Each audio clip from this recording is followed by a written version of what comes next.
La entrevista del Telematutino 11, gente importante a tratar temas importantes. Nos acompaña el licenciado Hugo Giuliani Curi, un hombre de Estado, economista, diplomático, fue secretario de Finanzas o gobernador del Banco Central. Y no me refiero a otros cargos anteriores porque agotaríamos el programa. Y que es una persona con una mentalidad moderna, abierto y con ideas muy claras de lo que podría ser un futuro mejor para la República Dominicana. Es un honor para nuestro programa tener al licenciado Hugo Giuliani Curi. Gracias. Buenos días, don Hugo, bienvenido al programa. Ramón, ya quieren estar con dos amigos, pero además dos grandes profesionales de la comunicación, en un periodo, en una época en que ha habido tanto deterioro en los medios y específicamente en los medios dominicanos. Gracias, don Hugo. Recientemente, don Hugo fue reconocido por su labor diplomática y él le correspondió el discurso en representación de los demás laureados y lógicamente él aprovechó. No fue un discurso para dar las gracias, sino que él aprovechó y lanzó el tema del nearshoring y ayer lo amplió con un interesante y extenso artículo. Y vamos a comenzar por ahí, don Hugo, es decir, primero para el gran público, que es el nearshoring, qué significa para la República Dominicana y qué tenemos que hacer para atraer ese tipo de inversión, que es una inversión de más tecnología, de mejores salarios que lo que es hoy zonas francas y turismo. Correcto. Por eso tendríamos que comenzar desde el origen. ¿Cuál es el origen, en este caso, de lo que fue una política comercial externa exitosa?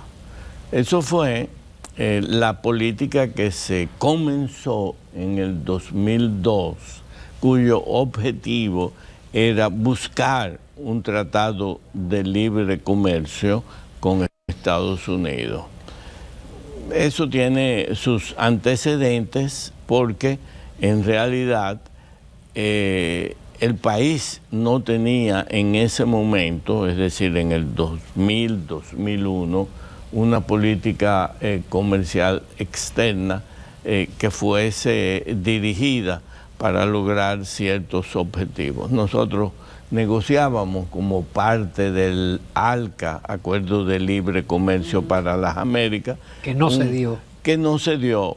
Pero mucha gente, muchas personas, líderes, economistas brillantes, no se dieron cuenta que el ALCA, que ese acuerdo, no iba a funcionar. Y entonces, casualidad del destino, me tocó a mí en ese momento el dirigir lo que hoy es el Ministerio de Comercio. Eso trazó una línea en la búsqueda primero de resolver los problemas que se presentarían en la cumbre de Doha, donde se decidiría en ese momento en la Organización Mundial de Comercio si se le quitaban los incentivos, es decir, los subsidios a las zonas francas, lo cual, si eso hubiese sucedido, hubiera sido un descalabro total, una salida total de las empresas de zona franca, porque también venía el desmantelamiento de las cuotas textiles y todas las textileras se irían. Dada esa situación, hubo entonces que cambiar de política comercial externa y se hizo un cambio en la búsqueda de un tratado de libre comercio con Estados Unidos. Se decidió entonces enviarme a Washington como embajador para lograr, fundamentalmente, el objetivo era lograr que Estados Unidos acordase hacer un tratado de libre comercio con nosotros. Eso se logró en un espacio de un año bajo una política con ese objetivo y utilizando diversos instrumentos y tácticas para hacerla efectiva, porque no éramos nosotros solos, sino... Y de hecho entramos tarde a las negociaciones. Bueno, eso es otra fase, las negociaciones es otra fase. Yo estoy en la parte de la búsqueda de que Estados Unidos acepte hacer un tratado de libre comercio con República Dominicana. Se pensó inicialmente en algo bilateral. Algo bilateral, sí. Entonces, son muchos, varios países de América Latina andaban en la búsqueda de eso y Estados Unidos no estaba por hacer bilaterales. Había ya concertado un acuerdo de tipo regional con Centroamérica y también unas negociaciones con Chile hacia un bilateral. Pero el objetivo de los Estados Unidos era lograr que el ALCA, el Acuerdo de Libre Comercio, se diese. Lo que pasa es que Brasil no le interesaba el ALCA y por lo tanto eso fracasó. Nosotros, como ya estábamos en una línea paralela buscando un acuerdo con ellos, logramos finalmente al año que Estados Unidos firmase, es decir, el presidente norteamericano firmase que haría un tratado con nosotros.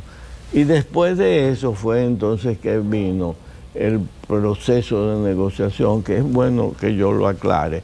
Esa parte no me correspondió a mí, la negociación, yo no tuve nada que ver con eso. Mi trabajo era lograr que el presidente Bush aceptase hacer un tratado con nosotros.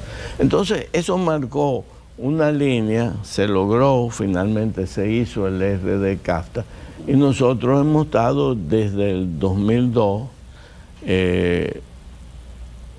en un comercio efectivo, porque es un tratado adecuado, con los Estados Unidos, pero ya llegó entonces el momento de cambiar. El mundo ha cambiado y las políticas económicas también tienen que cambiar. Es por eso que yo decido en ese discurso que tú mencionas de conjugar una serie de sugerencias para tratar o para ir en la búsqueda de una nueva política comercial a nivel externo. ¿Por qué una nueva? Por lo que he acabado de señalar. Entonces yo identifico en el discurso las acciones, los elementos importantes para darle forma a esa nueva política. Don Hugo, se ha hablado mucho del impacto que ha tenido en el país, los beneficios o perjuicios, o las expectativas quizás muy altas que se hicieron cuando se firmó el DERECAFTA. Y las gestiones suyas, grandes, y en su momento el embajador Hans Hertel, que creo que era el embajador norteamericano en la República Dominicana, todo lo que se habló y las expectativas, bueno, con el tiempo se han analizado de que si son vino, si no, si nos afecta o no. En un momento determinado, el expresidente Danilo Medina en su campaña dijo muchas veces que iba a cambiar la política exterior en el sentido de que los designados iban a ser promotores en cierta forma para hacer negocio para la República Dominicana, para promover las inversiones y que eso iba a ser. Eso no se hizo, obviamente, pero obviamente que lo que usted está planteando de que una nueva política para atraer más inversiones deberá estar acompañado de quienes nos representan fuera del país. En otros países tienen lo que es pro dominicana, tienen un representante, por ejemplo, pro X país en cada una de las embajadas. Y esa persona pues se encarga de promover el país para atraer inversiones. ¿Cómo usted ve eso y cómo se haría entonces eso que usted está proponiendo? ¿Bajo cuál esquema? Mira, cuando uno va hacia un tratado de libre comercio, tiene que tener una visión de largo plazo.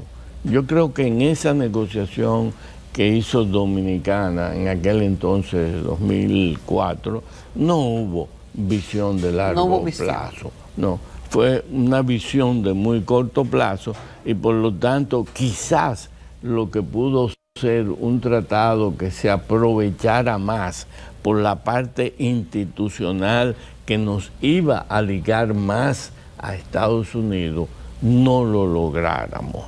Hay muchísimas cosas, por ejemplo, que yo no estuve de acuerdo en aquel entonces. Puedo mencionar porque son de conocimiento, el caso del arroz.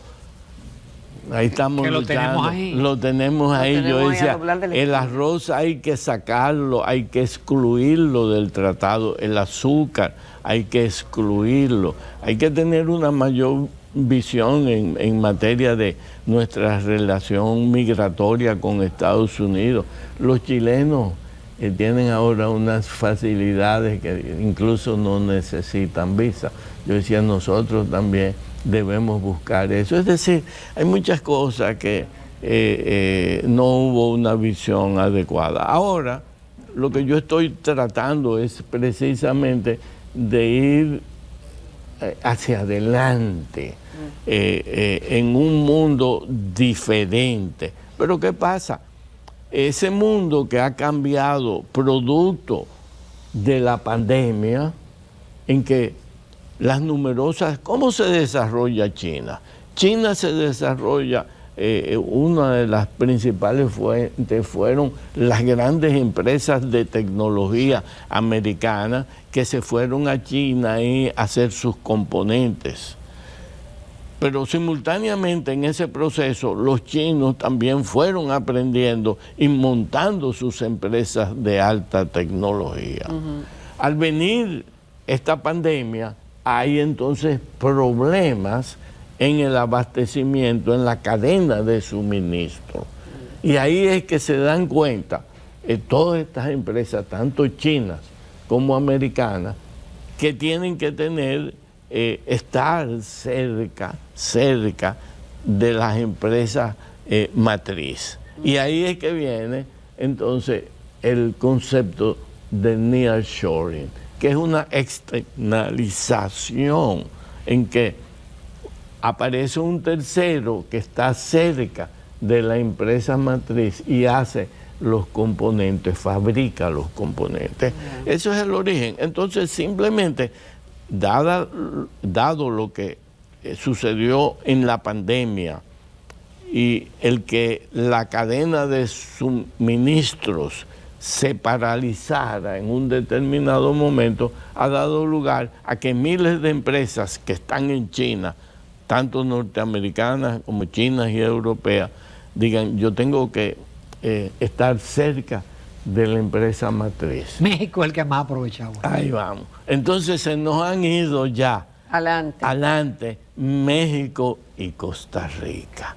Esos dos ya han aprovechado esa situación y han podido atraer ya diversas empresas norteamericanas. O sea, yo no estoy inventando nada. No es tarde, don Hugo, hay espacio todavía para claro. Pero ¿qué hay que hacer para lograr? Bueno, entonces yo lo que planteo en ese trabajo, en ese discurso, en que entiendo que yo lo hice un mensaje directo al presidente Abinader, que estaba ahí. Tenemos que realizar una serie de acciones. Yo digo que hay que mejorar, tenemos que establecer una política comercial externa nueva. Y entonces yo uso lo que llamo, ¿cuáles son? El objetivo es el nearshoring, pero yo uso entonces los instrumentos. Exacto, ¿con cuáles instrumentos? Ok, yo uso mucho lo que se llama el poder blando. El poder blando, los países tienen o poder blando o poder fuerte. Solamente los grandes, que tienen armas nucleares como Estados Unidos, China, Rusia, tienen el poder fuerte. Países pequeños como nosotros podríamos ejercer lo que se llama en inglés the soft power, el poder blando, que fue un concepto desarrollado por Joseph Nye, un profesor de diplomacia en las universidades americanas. Y me dirán, ¿y por qué ustedes los dominicanos van a ser tan efectivos en el poder blando? Nosotros tenemos ciertas características. Voy a comenzar con la geográfica. En el Gran Caribe, nosotros somos el centro del Caribe, nosotros somos el poder en el Caribe. Y tenemos que entender que eso, que nosotros estamos situados frente a Estados Unidos y que somos la nación más poderosa de esta área, la más grande. Pero a eso hay que sacarle provecho. Entonces, si tú buscas la posición dominicana en lo que se llama la posición global, en cuanto al poder blando de República Dominicana, la posición nuestra es la 83, mientras que el mejor puesto lo tiene Brasil, que es el número 31. El poder blando, en el fondo, es la capacidad de convencimiento que tú tengas hacia los otros. Ese poder de convencimiento, y por eso hice anteriormente, mencioné lo que se hizo en Estados Unidos. Fue un simple poder de convencimiento, de hacerle entender a Estados Unidos que ellos, sí, era su decisión darle un tratado bilateral de comercio a Chile y a Centroamérica, pero que tenía que darnos uno a nosotros por tales y tales y tales razones. En ese momento, uno de los argumentos que yo utilizaba en los centros de pensamiento norteamericanos era muy claro. Yo les decía a esos grandes centros de pensamiento, que es donde surgen las políticas económicas y políticas de ese país, yo les decía, pero nosotros somos el país de mayor crecimiento en América Latina, no es Chile, somos nosotros. Entonces se quedaban asombrados. Y así utilizaba lo que yo llamo los instrumentos para poder convencer a quien yo quiero convencer, a quien yo quiero, o yo creo que tengo un poder de persuasión, de lograr algo. Se utilizaron otros que yo no estaba de acuerdo, pero que sí fueron efectivos. No, vamos a hacer una breve pausa, porque ahora hay que convencer a empresas globales a que vengan a la República Dominicana. ¿Y qué nosotros les ofrecemos? Vamos a una pausa comercial, volvemos ahí rapidísimo. Esta mañana en Telematutino 11 nos sentimos honrados con la participación del licenciado Hugo Guiliani Curi, reconocido economista y diplomático dominicano. Ya del currículum hemos hablado en muchas oportunidades y ha estado presente en la vida pública haciendo aportes desde hace décadas. Don Hugo, uno de los aspectos más importantes a la hora de hacer cualquier cosa es el término competitividad y cómo estamos para cualquier cosa, ya en cualquier área. Y en esta que usted está planteando de mayores oportunidades de inversiones en la República Dominicana, con más razón. Entonces, en esa parte de competitividad, todavía hay una tarea por hacer para que aprovechar todo eso que usted está planteando de una nueva política comercial externa para atraer inversiones. Obviamente la respuesta es sí. Cuando yo trataba lo del poder blando, ya en esa parte yo incluía dos cosas, lo que se llama la marca país y lo que también es la marca empresarial. Ambas cosas nosotros tenemos que mejorar nuestra marca como país, pero eso se fundamenta también en la marca empresarial. Si ustedes buscan en las principales marcas empresariales a nivel global, no van a encontrar ninguna empresa dominicana. Entonces, es que nosotros a veces somos como tan ligeros Una vez yo me acuerdo hace unos años que se inventaron la marca País y lo que hicieron fue un logo.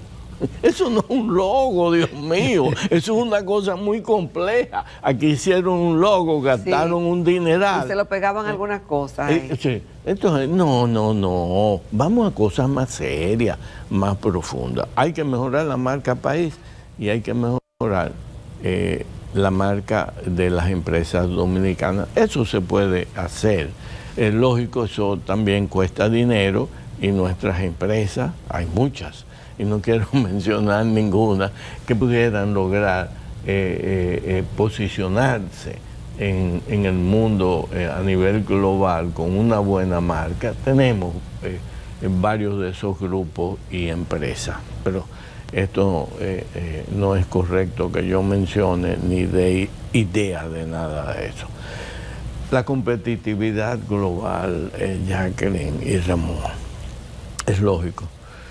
Nosotros estamos, eso varía año por año, nosotros estamos en la posición número 78 en el índice global de competitividad de 141 países. A veces hay otro índice que yo creo que es el de Forum, que no sé si teníamos de 100 países, estábamos en el número 58.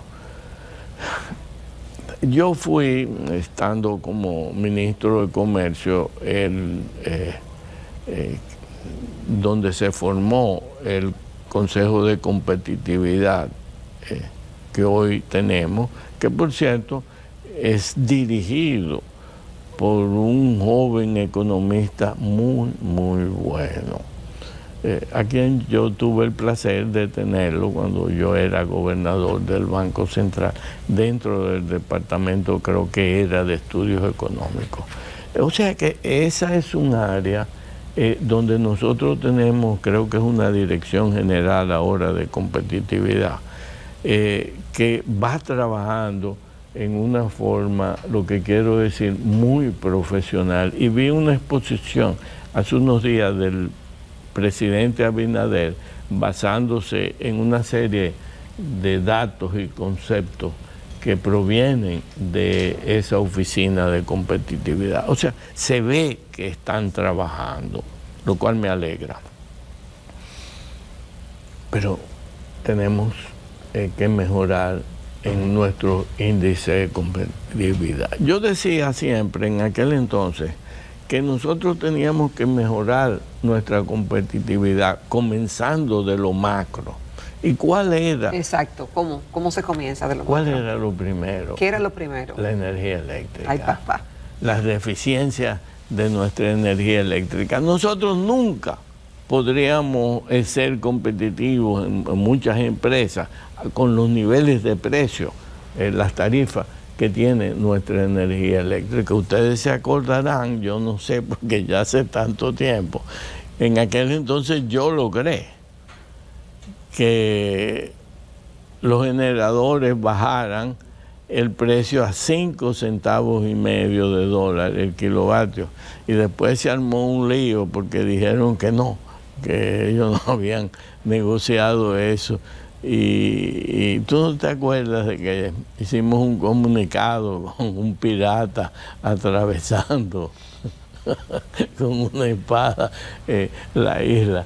Bueno, eso trajo, hay una resistencia a no solamente bajar los precios de generación, pero también hay una resistencia, y yo no sé qué es lo que pasa, a que podamos mejorar lo que se cobra aquí, porque se están perdiendo en línea, el 38, el 40% de la energía que se genera. Entonces no hay que poner a pagar a todo el mundo, todo el que consume electricidad tiene que pagarla. Lógico, yo creo que las tarifas son altas, y por ahí también hay soluciones. Por lo tanto, mejorar nuestra energía eléctrica es un aspecto importante que cuando hablamos de competitividad. Así hay muchísimas otras razones o áreas donde el país debe mejorar. No es fácil. Sí, don Hugo, usted hablaba en uno de sus artículos que una forma justamente de una mejoría para el país, que sería un gran cambio y que ayudaría muchísimo en todo, es reducir el gran déficit habitacional que tenemos. Y daba fórmula ahí de viviendas económicas y demás. ¿Por qué eso impactaría tanto? Porque este tema entra y sale. Y se sabe que hay un gran déficit, pero poco se hace para reducir ese déficit. Ay, todo dominicano tiene un deseo. Tener una casita. Tener su casa. Eso es posible y hacerlo bien. Esto es un país rico. Esto es un país de grandes recursos. En aquel entonces preparamos un programa con ese objetivo, donde financiábamos una gran parte de lo que eran los sectores que no tenían acceso a una vivienda en ese momento. Existe ahora mismo en este gobierno un magnífico plan, muy parecido al que se diseñó en aquel entonces, pero que por las razones que vinieron después en ese régimen, cuando vino el problema de carácter bancario, ya programas así no eran posibles. Pero ahora existe un programa, y yo creo que si ellos logran eliminar ciertos obstáculos que se le presentan a los compradores hoy en día, en ese programa, si logran flexibilizar, eso sería posible. Eso no es tan difícil y podríamos reducir enormemente el déficit habitacional que tenemos, fundamentalmente para los sectores populares, porque en aquel entonces lo que se había determinado en los trabajos que hicimos era que sí, que había financiamiento para los sectores de mayor ingreso, pero había un espacio que no podían ni tenían acceso al crédito. Y tampoco, si tuviesen acceso, podían pagarlo. Entonces buscamos las fórmulas de cómo esas personas pudieran coger el crédito y que esto no significara más del 20% de sus ingresos. Es decir, lo hacíamos posible con bajas tasas de interés, con préstamos de largo plazo, dándole facilidades en el término de la tierra. Un porcentaje de inicial bajito. Un porcentaje de inicial bajito. Y al final de cuentas, lo mejor era que esos eran los sectores que mejor pagaban y que cumplían sus obligaciones. Por lo tanto, no era regalar una casa. Todo el mundo iba a pagar por su casa. Don Hugo, pero aparte de electricidad, rápidamente, ¿qué otros factores combinan contra la competitividad en República Dominicana? Si nos metemos en ese tema, no vamos a terminar el programa. Pero enumerarlo por lo menos. Aquí hay muchísimos factores. Por ejemplo, tú tienes en turismo que nosotros debemos mejorar muchas cosas. Los entornos, por ejemplo. Mira, Ramón, el problema es que, ¿cómo te describiría? Así como yo digo una cosa, trato de reconocer las partes malas nuestras.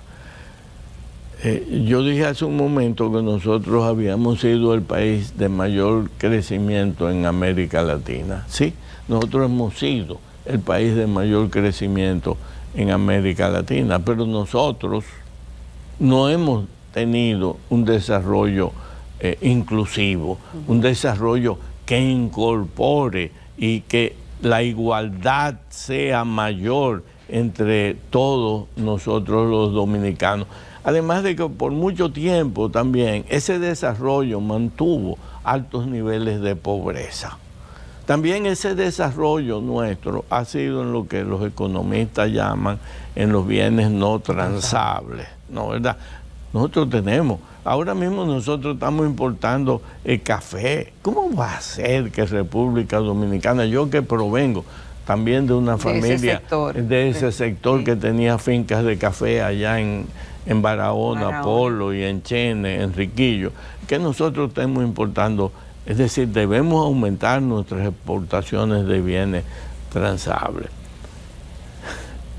Pero tú me dices que cuál es el principal problema. Nosotros estamos gastando un 4% del PIB, del Producto Bruto, y no quiero quitarme el lenguaje de economista de encima, de lo que es el Producto Nacional Bruto, es decir, para que nuestro televidente entienda, es la producción total del país, el 4%, que es un dineral, y seguimos teniendo una de las peores educaciones a nivel mundial. Entonces, ese es el principal obstáculo, el nivel educativo, la cultura del pueblo dominicano. Tenemos que mejorar, y no es falta de dinero, ahí hay graves problemas. Pero yo a veces creo que todo tienen soluciones fáciles. Si no hay maestros buenos, vamos a traer todos los maestros de alguna parte del mundo. Por supuesto. ¿Y cuál es el problema en traer gente que tenga conocimiento? Una prueba aquí en República Dominicana, ¿quiénes fueron los principales profesores y que enseñaron a tantos intelectuales de la generación anterior mía? Los españoles. Los españoles. Entonces, los republicanos. Talentos de áreas que no la tenemos aquí y robustecen lo que tenemos hasta que se aprenda. Claro, entonces ahí está el principal problema, la educación. Ese es el tema que más afecta a la competitividad a nivel global de República Dominicana. Qué pena, don Hugo, no tener más tiempo, porque a mí me gustaría hablar de tasa de cambio, de flexibilidad, porque mucha gente desconoce que fue en la gestión de don Hugo en el Banco Central, cuando ya no era el peso 1 a 1, sino que se estableció lo que es hoy una tasa flexible administrada. Y ese fue realmente el gran empujón para el turismo en la zona franca. Totalmente correcto. La verdadera reforma ocurre ahí con las famosas resoluciones de la Junta Monetaria del 23 de enero del 1985, cuando se devalúa y se deja flotar el peso dominicano. Ese es el sistema cambiario que todavía es el que ha dominado y el que existe. Por lo tanto, no fue tan malo si ha logrado sobrevivir por casi 40 años. Por lo tanto, sí, pero mira, por cierto, Jacqueline y Ramón, ustedes tendrán que invitarme a mí a un nuevo programa, porque yo creo que le voy a dedicar un tiempo ahora al tema de los límites constitucionales. ¿Y por qué no ponemos un límite al endeudamiento externo? Exacto. ¿Y por qué no ponemos un límite constitucional al gasto corriente?